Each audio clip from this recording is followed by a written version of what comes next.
cette formation, vous avez besoin juste de deux outils bien installés sur votre machine.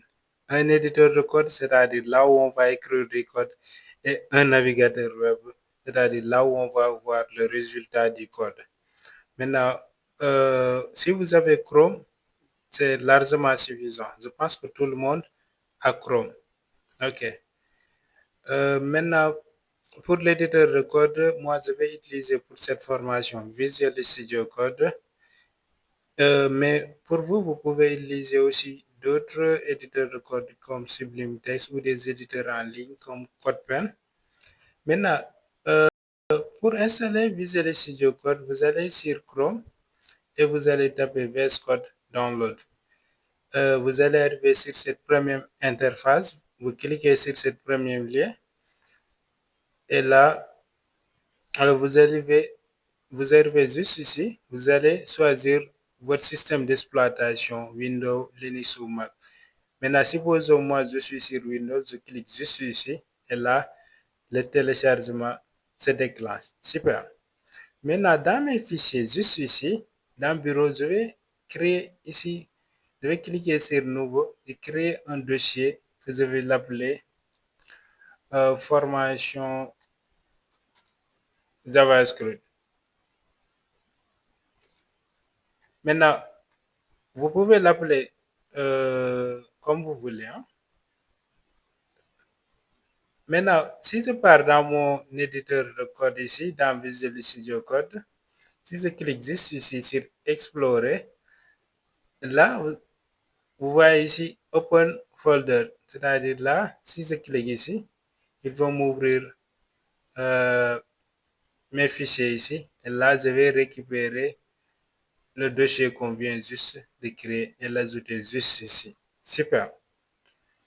Ok, maintenant, on va créer juste ici, si je clique sur New, on va créer un fichier HTML. Maintenant, pourquoi créer un fichier HTML? C'est juste, un fichier HTML va nous permettre d'ouvrir un navigateur web, c'est-à-dire Chrome.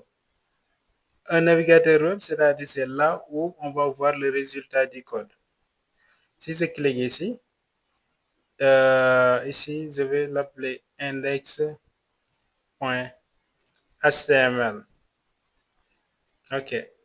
Maintenant, si je mets un point d'exclamation, là, il va m'ouvrir un document HTML. Super. Maintenant, si je fais un clic droit juste ici, regardez, vous voyez l'option Open Live Server. Là, il va m'ouvrir un petit page où on va voir le résultat du code.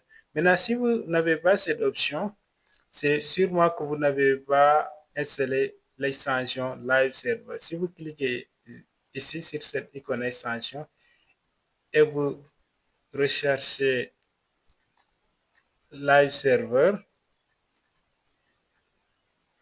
ok, c'est juste ici. Regardez, plus de 65 millions d'installations. Vous allez cliquer ici pour l'installer. Moi, il me propose de désinstaller parce que je l'ai déjà installé. Mais pour vous, si vous ne l'avez pas, ils vont vous proposer d'installer. Et aussi, euh, vous pouvez aussi installer une autre extension qui s'appelle Prettier. Quand même, cette extension est très complète. Il fait beaucoup de choses.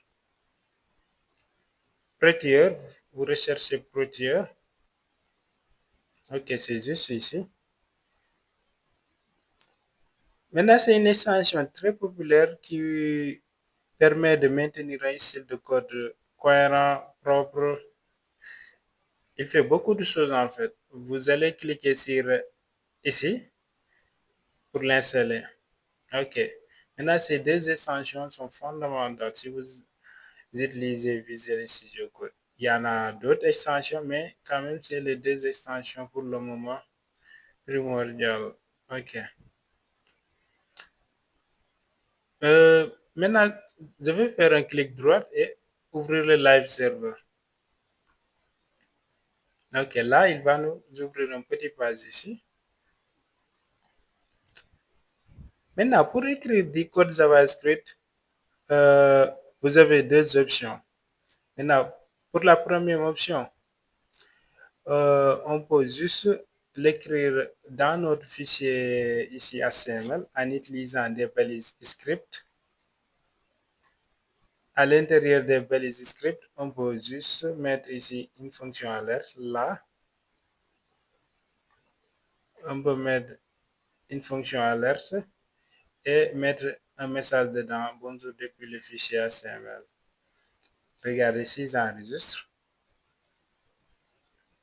Super, là, on a bien un pop-up qui s'ouvre qui dit bonjour depuis le fichier HTML. Là, vous venez d'écrire votre premier code HTML, votre premier code JavaScript du moins, mais depuis un fichier HTML. Ok, maintenant il y a une autre option.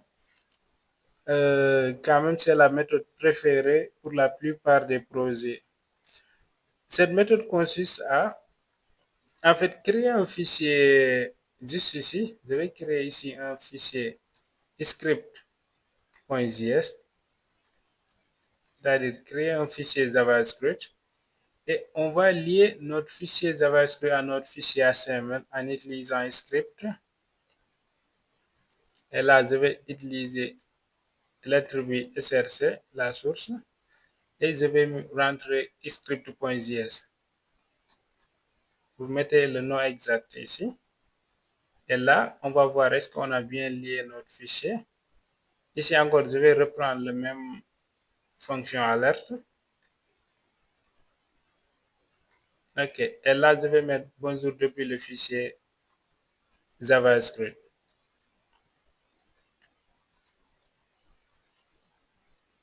Ok, maintenant on va tester pour voir.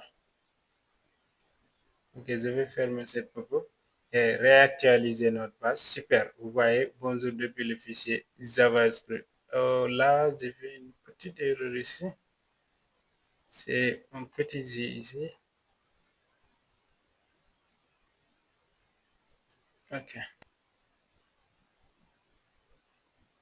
Attends, je vais réactualiser la page. Ok, vous voyez, bonjour depuis le fichier JavaScript. Maintenant, les amis, c'était tout ce que vous avez besoin pour l'installation.